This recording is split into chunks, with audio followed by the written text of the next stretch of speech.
মই লাকুৱা মণ্ডলীৰ পৰা আহিছোঁ। মোৰ নাম শ্ৰী বিনোদ কুমাৰ পাতি।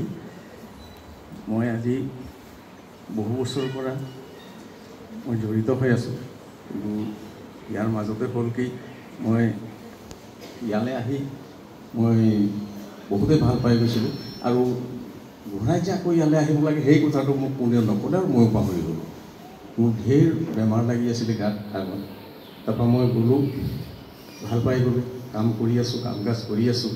তাৰপিছত মোৰ এনেকুৱা হ'ল, আকৌ বেমাৰটো ধৰিলে মোক। ধৰাৰ পিছতে মই কি কৰোঁ নকৰোঁ, তাৰপৰা মই ইয়ালৈ আকৌ আহিছিলোঁ। তাৰপৰা ইয়াত মই কিবা কাৰণবশতঃ বন্ধ পালোঁ। বন্ধ পাই পেলাই মই কি কৰোঁ নকৰোঁকৈ মই আকৌ ঘূৰি গুচি গ'লোঁ।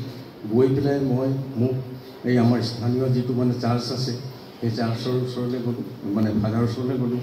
ফাদাৰে মোক ক'লোঁ বোলে আপুনি হেৰিয়ালৈ যাওক, এই মাৰ্ঘেৰিটালৈ যাওক বোলে।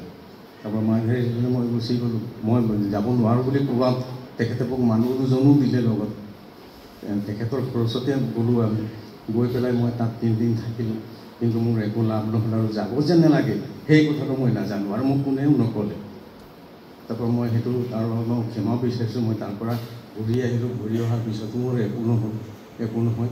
তাৰপিছত আকৌ এতিয়া আৰু প্ৰভুৰ ওচৰলৈকে মই আকৌ আহিছোঁ। এতিয়া মোক ক্ষমা কৰি দিয়ে, মই ক্ষমা বিচাৰিছোঁ। মই যাতে আৰু কোনোদিন এনেকৈ ভুল নকৰোঁ। জানিতে মোৰ ভুল হ'ল, তাৰ বাবে মই আপোনালোকৰ আগত ক্ষমা বিচাৰিছোঁ। প্ৰভুজনৰ আগতো মই ক্ষমা বিচাৰিছোঁ। এয়াই মোৰ নাছিল।